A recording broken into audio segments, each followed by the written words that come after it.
Is the 95th Academy Awards, and that is happening later on this evening. And of course, okay, I don't care about this. You don't care about this. And we both know that the only reason why I'm here is because last year I didn't cover any of this, and then there was a huge kerfuffle with Will Smith and Chris Rock, and now everybody suddenly cares about the Oscars again, which means that I have to get off of my keister and record videos about a bunch of movies that you've never heard of. So, let's do the thing that we always do. Fan cast it probably, I don't know, I haven't recorded a video in years, and let's pretend that we care about the Oscars. The first movie is Tar. Cate Blanchett, the best goddamn actor in a movie about Cate Blanchett being the best goddamn conductor, and it is actually pretty good. It's actually really good. Very well done. It has some great visuals, great direction. This movie has won pretty much all of the BAFTAs and the Golden Globes and all of the critics' circles, and it's being lauded as one of the best films of the year. So is it gonna win the Oscar for Best Picture? Well, no. I thought about this long and hard, and it does have the perfect ratio of white person being perfect at a thing while also saving a genre of music with a casual amount of lesbianism for the academies to really sink their teeth into this. But unfortunately, it is a movie about a woman doing those things. We need J.K. Simmons to be the best goddamn conductor. All right? So, I think it's a great one. I think this, out of all of them, this is pretty much actually worth a check out if you're really into music, especially classical music, which I pretend to be into. And I think that you guys should really take it in. All right. The Banshees of Inisherin. I'm 90% sure I'm saying that wrong, but what do you want from me? I'm not Irish.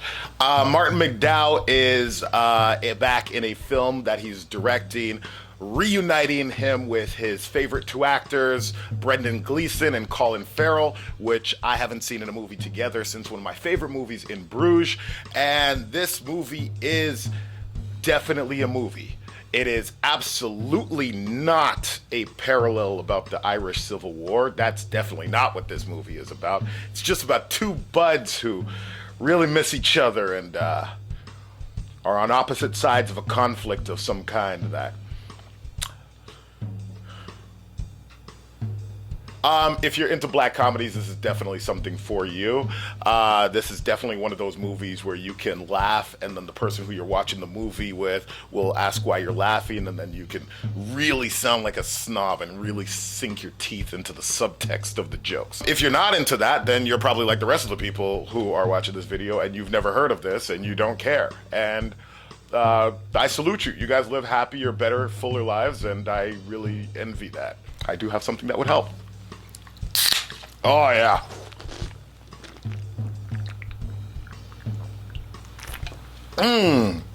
Subtext. The Triangle of Sadness. It turns out that the Triangle of Sadness is not actually indeed about the millennial housing crisis, which is what I had originally thought it was going to be about. And instead, it is yet another Hollywood takedown of social media influencers. They don't know how to build a fire. All right, so for the Triangle of Sadness, because they are influencers, I decided to influence myself and get into this branding stuff. So this episode is actually brought to you by Off-Brand Cola. You can get Off-Brand Cola at any participating store. Your Walmarts, your Freshcos, and if you're an American, well, you're already drinking it. Is this movie any good, and is it gonna win the Oscar? No, obviously not. I mean, this movie is a takedown on social media influencers, and the Academy's median voting age is like 89 years old. They don't know what that means, and this is not funny to any of them. As far as they're concerned, you're making fun of their grandchildren. Is this movie enjoyable? I don't know, probably. It might be if I'd watched it, but I didn't, so I'm gonna guess you didn't either. Somebody let me know if it was a good movie. I don't feel compelled to watch this movie because the budget of this movie probably could have helped with the millennial housing crisis. Cheap. All is quiet on the Western Front. All is Quiet on the Western Front is a war film, an anti-war film actually, about World War One. World War One was an important part of our history. All is Quiet on the Western Front is a Netflix film about World War One, but get this, it's from the perspective of the Germans. Ooh, bet you didn't see that coming. Well, I didn't see any of it coming because I didn't watch the movie. And I'm not going to, because I feel like there are just not any more perspectives on World War One or Two that I can possibly be interested in, especially when it comes to Oscar season. So I am gonna let you guys tell me how it is, and instead I'm gonna watch Wonder Woman. Look, obviously these people are trying to gain traction off of the 1917 train, and I'm here for it. I really am. I'm here for it. Because realistically, the Academy loves a war movie, especially a war movie about a war that them or their parents were involved with. Because the average age of the Academy voters is 89 or something years old, so it's gonna lose. It hasn't. When's the last time a war movie won Best Picture? All right, this isn't wartime. This is Joseph Biden's America, where we care about one thing: canceling student debt. Oh, he didn't do that. Anyways, I had nothing to drink because soldiers wouldn't have that, so I have a single canned ration and a biscuit. Everything Everywhere All at Once is a film directed by Daniel Schneidert and Daniel Kwang. It is a pretty spectacular movie. Definitely the most fantastical movie that has been nominated for Best Picture in a really long time. And with standout performances from Michelle Yeoh and Jamie Lee Curtis, as well as fan favorite Ke Huy Quan. This is probably one of the most creative films in years. So, is it going to win an Oscar? And the answer is, well, no. Look, the Oscars isn't about creativity as much as they are about pushing, as many people away from watching the Oscars as humanly possible. All right, so a movie that's like fresh and like original, and that just simply scares them. And what they want is something that feels brand new, that they've actually seen a million times. It's why they were so hot and bothered about A Star Is Born, a movie that's a remake of a movie that's a remake of another movie that's actually a remake of another movie. All right. This just felt a little too creative, and especially since it's not based off of an IP, I don't love its chances of taking home Best Picture. But hey, I have been wrong before. Anyways, this is my Everything Everywhere All at Once drink. It is apple juice with sourpuss, some orange pekoe tea, decorative rhinestones, strawberry pokey, and of course, a lemon honey cough drop. I'm fighting something.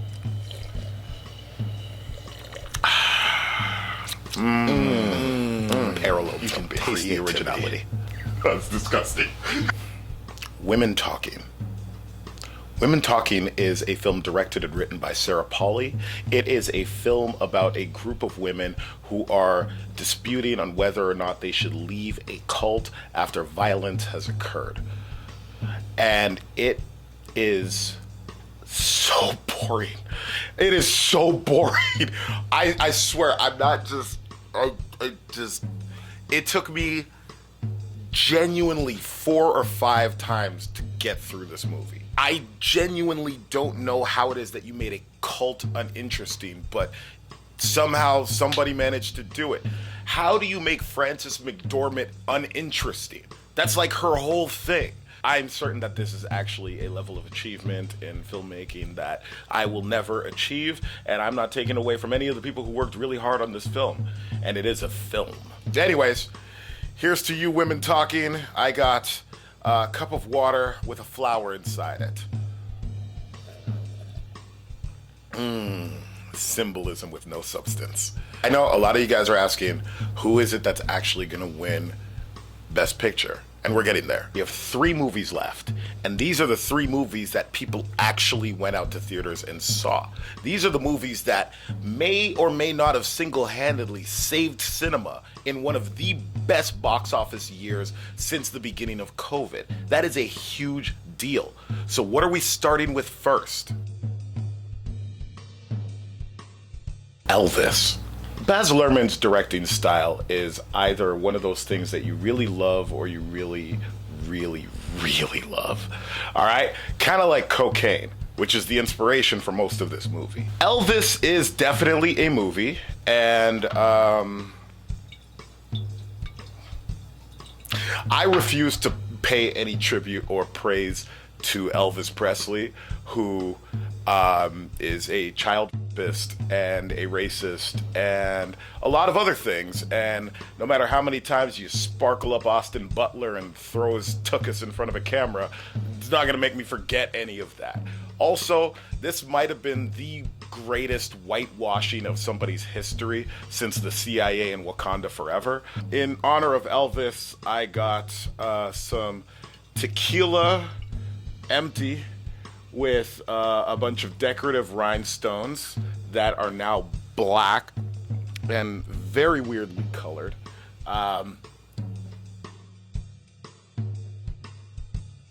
Avatar 2, Way of the Water. All right, Avatar 2, Pandora is back, baby! I think that this is definitely an improvement of the first one, in that the first one had no story and great visuals, and this one had no story and even better visuals. Is it going to take home Best Picture? Well, obviously not. I mean, he lost to Catherine Bigelow last time. It was really embarrassing. They kept cutting back to him the entire ceremony while she was doing her acceptance speech. I mean, the Oscars is about story first and foremost, and this movie does not really have one. It never did. It's just a kick-ass director who's making kick-ass visuals and making everybody spend billions of dollars. Also, is this movie going to be one of those ones where it gets released again every 2 years like clockwork? Here's some blue curacao and vodka. So,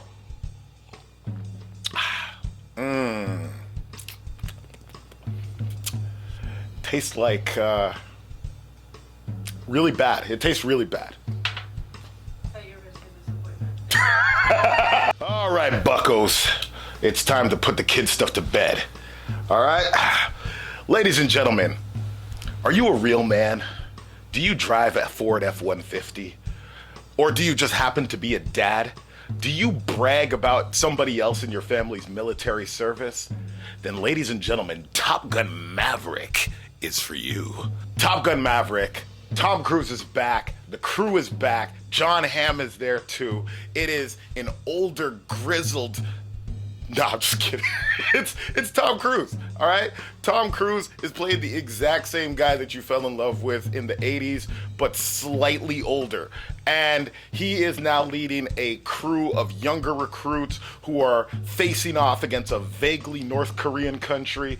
And I gotta be honest with you folks, this movie rocks. All right, this movie is the movie that got you guys back into the cinema. The question on everybody's minds is Tom Cruise big enough to take home the Oscar for Best Picture? Well, obviously not.